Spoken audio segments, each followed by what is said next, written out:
नमस्कार दोस्तों, स्वागत है आपका हमारे YouTube चैनल जरधारी क्लास में। तो दोस्तों, आज 18 दिसंबर 2022 को जो उत्तराखंड पुलिस का पेपर हुआ है, तो उसकी हम आंसर की लेके यहाँ पर आ चुके हैं। और ये उत्तराखंड पुलिस का जो ये डी सेट है, तो ये पेपर सेट आपका डी है। और इसके अनुसार मैंने यहाँ पर आंसर की बना रखी है। आपका जो भी सेट है इसको देख के आप यहाँ पर बना सकते हैं। प्रश्न तो सभी में एक जैसे ही होते हैं। तो चलिए यहाँ पर वीडियो शुरू करते हैं। तो यहाँ पर है क्वेश्चन नंबर 1। पहले है फर्स्ट में आपका हिंदी यहाँ पर बताया गया है। तो क्वेश्चन नंबर 1 है, कबीर निम्नलिखित शाखा के प्रतिनिधि कवि थे। तो कौन से कवि थे? तो सही आंसर इसका बी, ऑप्शन नंबर बी, ए का हो जाएगा बी, ज्ञानाश्रयी। क्वेश्चन नंबर 2 है, श्री कृष्ण गीतावली के रचयिता हैं।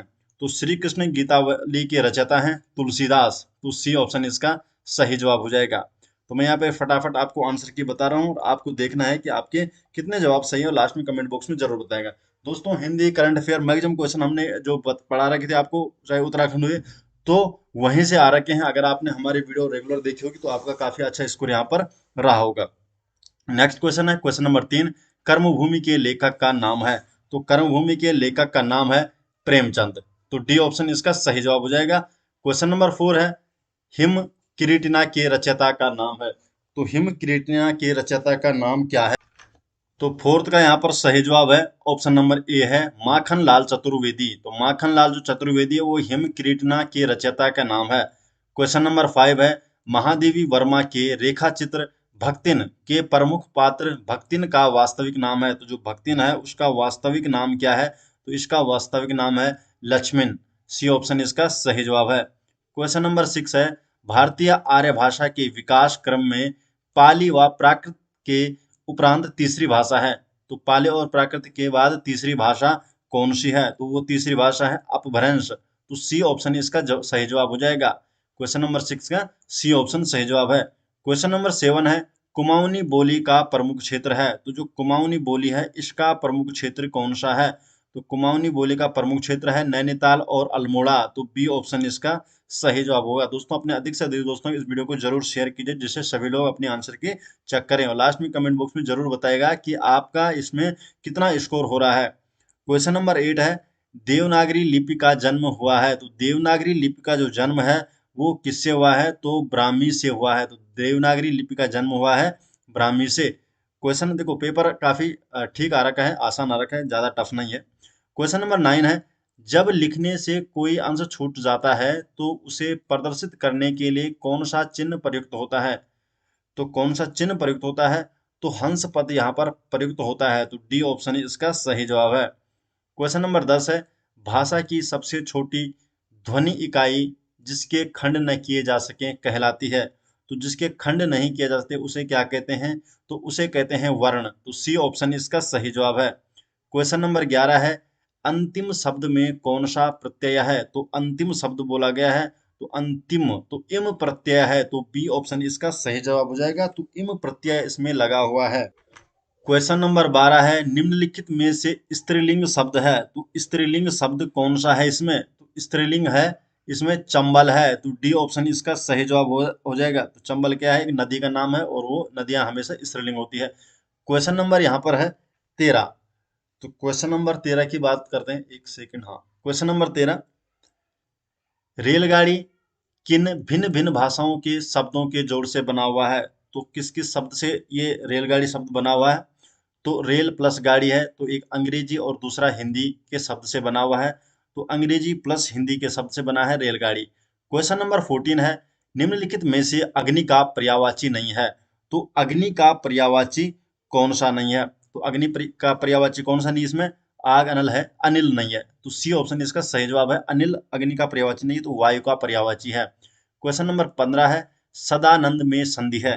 तो जो सदानंद है उसमें कौन सी संधि है? तो सदानंद। तो सत्य प्लस आनंद, तो सत्य प्लस आनंद इसकी संधि विच्छेद है और इसमें आपका व्यंजन संधि हो जाएगी। तो ए ऑप्शन इसका सही जवाब हो जाएगा। क्वेश्चन नंबर 16 है, आपकी यात्रा मंगलमय हो किस प्रकार का वाक्य है? तो आपकी यात्रा मंगलमय हो, तो ये एक प्रकार का इच्छावाचक वाक्य है। यहाँ पर किसी को विश किया जा रहा है आपकी यात्रा मंगलमय हो। क्वेश्चन नंबर 17 है, आकाश के तारे तोड़ लाना मुहावरे का अर्थ है। जो आकाश के तारे तोड़ लाना है तो इसका मतलब है कि बहुत बड़ा या असंभव कार्य कर जाना है। तो ए ऑप्शन इसका सही जवाब है। क्वेश्चन नंबर 18 है, टिप्पणी की भाषा होनी चाहिए। तो टिप्पणी की भाषा कैसी होनी चाहिए? तो टिप्पणी की भाषा होनी चाहिए भाव प्रधान। ये ऑप्शन इसका सही जवाब है, टिप्पणी की भाषा भाव प्रधान होनी चाहिए। क्वेश्चन नंबर 19 है, शब्दावली का अर्थ है। तो शब्दावली का अर्थ क्या होता है? तो शब्दावली का अर्थ होता है शब्दों का समूह। तो डी ऑप्शन इसका सही जवाब है। क्वेश्चन नंबर 20 है, कंप्यूटर के संदर्भ में चाणक्य नाम है। तो चाणक्य नाम कंप्यूटर के संदर्भ में क्या है? तो यह है आपका कंप्यूटर का एक फॉन्ट है। तो चाणक्य एक फॉन्ट है और कंप्यूटर का जो एक फॉन्ट है इसको कहा जाता है चाणक्य। मतलब कंप्यूटर का एक फॉन्ट है जो चाणक्य के नाम से जाना जाता है, तो इसलिए यहाँ पर सी ऑप्शन इसका सही हो जाएगा। क्वेश्चन नंबर 21 है, जस्टिस पीसी घोष का कार्यकाल पूरा होने के बाद लोकपाल के अध्यक्ष का प्रभार किसे दिया गया? तो इसके बाद एक किसे दिया गया है? तो जस्टिस प्रदीप कुमार मोहती।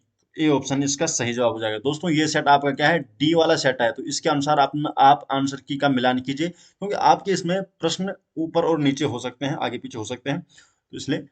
तो यहाँ पर क्या है? तो हाँ, तो 21 का यहाँ पर हो जाएगा, ए ऑप्शन हो गया। ठीक है। क्वेश्चन नंबर 22 है, निम्न में से किसे प्रथम लता दीननाथ मंगेशकर अवार्ड 2022 से सम्मानित किया गया? तो ये क्या आ गया? प्रधानमंत्री नरेंद्र मोदी जी को। तो ए ऑप्शन इसका सही जवाब हो जाएगा।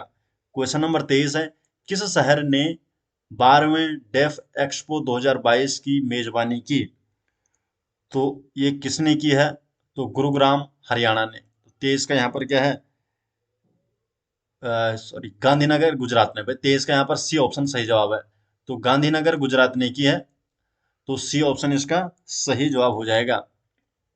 क्वेश्चन नंबर 24 है, निम्न में किसने जनवरी 2022 में आयोजित सैयद मोदी अंतरराष्ट्रीय टूर्नामेंट में महिला एकल का खिताब जीता? तो सही जवाब है पीवी सिंधु। तो ए ऑप्शन इसका सही जवाब हो जाएगा। क्वेश्चन नंबर 25 है, निम्न में से किस ऑपरेशन के अंतर्गत भारत सरकार द्वारा भारत के मेडिकल छात्रों को यूक्रेन से भारत लाया गया? तो यूक्रेन से भारत लाया गया, तो वो कौन सा क्या है आपका ऑपरेशन था? तो ये था ऑपरेशन गंगा। ये ऑप्शन सही जवाब। अब देखिए, अगर आप करंट अफेयर की हमारी वीकली सीरीज को फॉलो करते होंगे तो सारे के सारे क्वेश्चन आपके वहीं से आ रहे हैं, कोई भी एक बाहर से क्वेश्चन नहीं है, चाहे वो उत्तराखंड का हो चाहे वो इंडियन करंट अफेयर हो। क्वेश्चन नंबर 26 है, निम्नलिखित में से कौन सा विकल्प ऑपरेटिंग सिस्टम का उदाहरण है? तो ऑपरेटिंग सिस्टम का उदाहरण कौन सा है? तो देख, विंडोज भी है, ये तो सारे के सारे, ये तो डी है, ऊपर के सभी विंडोज, लिनक्स, मैक्स ओएस सभी क्या है? एक ऑपरेटिंग सिस्टम है। क्वेश्चन नंबर 27 है, 1 टेराबाइट में शामिल है। 1 टेराबाइट में शामिल क्या होता है? 1024 गीगाबाइट। 1024 जीबी आपकी क्या हो जाएगी? 1 टेराबाइट हो जाएगी। क्वेश्चन नंबर 28 है, ईमेल के माध्यम से भेजे जाने वाले जो अवांछित वाणिज्यिक संदेश होते हैं इनको क्या कहा जाता है? तो इनको कहा जाता है स्पैम। तो एक स्पैम फोल्डर भी होता है और वहीं पे ये पहुंच जाते हैं, कुछ मैसेज कुछ नहीं पहुंचते, लेकिन इनको स्पैम कहा जाता है। क्वेश्चन नंबर 29 है, भारत का आईटी अधिनियम किस वर्ष अस्तित्व में आया? तो जो आईटी अधिनियम है वो कब अस्तित्व में आया? तो ये आया सन 2000 में। तो 29 का यहाँ पर क्या है? बी ऑप्शन से हो जाएगा। क्वेश्चन नंबर 30 है, महावीर का जन्म कहाँ हुआ था? तो जो महावीर स्वामी है इनका जन्म कहाँ हुआ था? इनका जन्म वैशाली में हुआ था। डी ऑप्शन सही जवाब है। क्वेश्चन नंबर 31 है, कुतुब मीनार के प्रवेश द्वार का नाम है? तो कुतुब मीनार के प्रवेश द्वार का नाम है अलाई दरवाजा। तो सी ऑप्शन सही है। क्वेश्चन नंबर 31 का सी ऑप्शन आपका सही जवाब है। क्वेश्चन नंबर 32 है, निम्नलिखित में से कौन ऊर्जा का नवीकरणीय स्रोत है? तो नवीकरणीय स्रोत कौन सा है? तो क्वेश्चन नंबर जो आपका 32 है इसका हो जाएगा ऑप्शन नंबर डी, सूर्य का प्रकाश। सूर्य का प्रकाश ऊर्जा का नवीकरणीय स्रोत है। क्वेश्चन नंबर 33 है, भारतीय उपग्रह कलाम सेट V2 के प्रक्षेपण की तिथि है? तो इसकी प्रक्षेपण की तिथि कब है? ऑप्शन नंबर बी, 24 जनवरी 2019 को। तो 33 का यहाँ पर बी ऑप्शन इसका सही हो जाएगा। क्वेश्चन नंबर 34 है, कोविशील्ड भारत की कोविड वैक्सीन का उत्पादन किसके द्वारा किया जा रहा है? तो किसके द्वारा किया जा रहा है ये? Option number C, serum institute द्वारा। सीरम इंस्टीट्यूट के द्वारा कोविशील्ड जो भारत की कोविड वैक्सीन है इसका उत्पादन किया जा रहा है। क्वेश्चन नंबर 35 है, गेहूं के दाने होते हैं। तो गेहूं के दाने क्या होते हैं? ये अपने में क्या फल है? तो बी ऑप्शन इसका सही जवाब है। क्वेश्चन नंबर 36 है, मीटियोर अभियान निम्न में से किससे संबंधित था? तो ये किससे संबंधित था? तो ये संबंध था आपका अंध महासागर का जैविक अध्ययन से। तो बी ऑप्शन इसका सही जवाब है। क्वेश्चन नंबर 37 है, शिवा समुद्रम जलप्रपात निम्न नदियों में से किस पर स्थित है? तो जो शिवा समुद्रम जलप्रपात है वो कहां पर है? तो यह आपका कावेरी नदी पर। तो 37 का यहां पर क्या है? सी ऑप्शन हो जाएगा।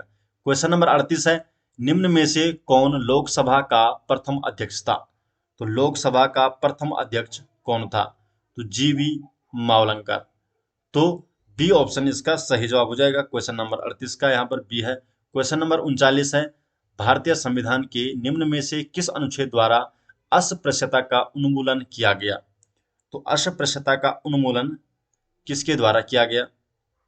तो अनुच्छेद 17। तो 39 का यहाँ पर क्या है? सी ऑप्शन सही जवाब हो जाएगा। क्वेश्चन नंबर 40 है, शहरी स्थानीय स्वशासन से संबंधित 74वें संवैधानिक संशोधन अधिनियम के पारित होने के समय भारत के प्रधानमंत्री कौन थे? तो भारत के यहाँ पर है प्रधानमंत्री कौन थे, ये पूछा गया है। तो पीवी नरसिम्हा राव। तो बी ऑप्शन इसका सही जवाब हो जाएगा। क्वेश्चन नंबर 41, अब तक सर्वोच्च न्यायालय के कितने न्यायाधीश महाभियोग की प्रक्रिया द्वारा पदच्युत किए गए हैं? तो जिन पे महाभियोग लगा है तो ये हैं अभी तक कोई भी नहीं। तो किसी को भी महाभियोग के द्वारा हटाया नहीं गया है अभी तक। क्वेश्चन नंबर 42 है, आर्थिक सर्वेक्षण 2021-22 के अनुसार कौन सा देश भारत का सर्वोच्च निर्यात गंतव्य है? तो सर्वोच्च निर्यात कहाँ किस में किया जा रहा है? जर्मनी में। तो बी ऑप्शन इसका सही जवाब है। क्वेश्चन नंबर 43 है, निम्न में से कौन सा भारत सरकार की काश्तकारी व्यवस्था में सुधार का अंग नहीं है? तो काश्तकारी व्यवस्था में सुधार का अंग कौन सा नहीं है? तो भूमि की चकबंदी करना। तो सी ऑप्शन इसका सही जवाब है। क्वेश्चन नंबर 44 है, किन दो बैंकों का हाल ही में पंजाब नेशनल बैंक में विलय किया गया? तो कौन से दो बैंक हैं जिनका हाल ही में पंजाब नेशनल बैंक में विलय किया गया? तो वो दो बैंक है ओरिएंटल बैंक ऑफ कॉमर्स एवं यूनाइटेड बैंक ऑफ इंडिया। तो बी ऑप्शन इसका सही जवाब है। क्वेश्चन नंबर 45 है, निम्नलिखित में से कौन सी भारत में संघीय वित्त की समस्या नहीं है? तो संघीय वित्त की समस्या कौन सी नहीं है? वित्त आयोग का बढ़ता हुआ महत्व। तो डी ऑप्शन इसका सही जवाब है। क्वेश्चन नंबर 46 है, उस एकमात्र विदेशी शक्ति का नाम बताइए जिसने 1857 के विद्रोह को दबाने हेतु अंग्रेजों को सक्रिय रूप से सहयोग दिया। तो अंग्रेजों को सक्रिय रूप से सहयोग दिया नेपाल ने। तो सी ऑप्शन इसका सही जवाब है। क्वेश्चन नंबर 47 है, बोस्टन चाय पार्टी किससे संबंधित थी? तो जो बोस्टन चाय पार्टी है ये किससे संबंधित है? तो ये एक अमेरिकी क्रांति है, तो अमेरिका से संबंधित है। ए ऑप्शन इसका सही जवाब है। क्वेश्चन नंबर 48 है, बुशमेन का क्षेत्र है, बुशमेन का क्षेत्र कौन सा है? तो ये है कालाहारी मरुस्थल। तो कालाहारी मरुस्थल क्या है? बुशमेन का क्षेत्र है। क्वेश्चन नंबर 49 है, भारत वन स्थिति सर्वेक्षण 2021 के अनुसार निम्नलिखित राज्यों में से किस एक में सर्वाधिक वन क्षेत्र हैं? तो सर्वाधिक वन क्षेत्र किस में है? छत्तीसगढ़ में। तो बी ऑप्शन इसका सही जवाब हो जाएगा। इस लिस्ट की बात कर रहे हैं ये जो यहाँ पर चार ऑप्शन दे रखे हैं। क्वेश्चन नंबर 50 है, नीचे दी गई सूचना के आधार पर निर्णय कीजिए कि 5 दोस्तों ए बी सी डी तथा ई में कौन सबसे अधिक लंबा है? कौन सबसे लंबा है? तो इसमें सबसे लंबा कौन है? तो ऑप्शन नंबर डी है। तो जो ई है वो सबसे लंबा है। तो 50 के यहाँ पर क्या है? D option. दोस्तों 50 क्वेश्चन तो हो गए, इसके आंसर के हम बना चुके हैं।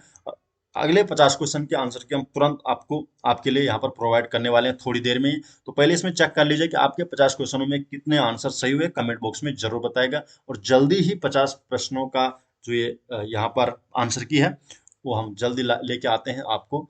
तो चलिए मिलते हैं उस वीडियो के साथ, तब तक के लिए आपका बहुत बहुत धन्यवाद।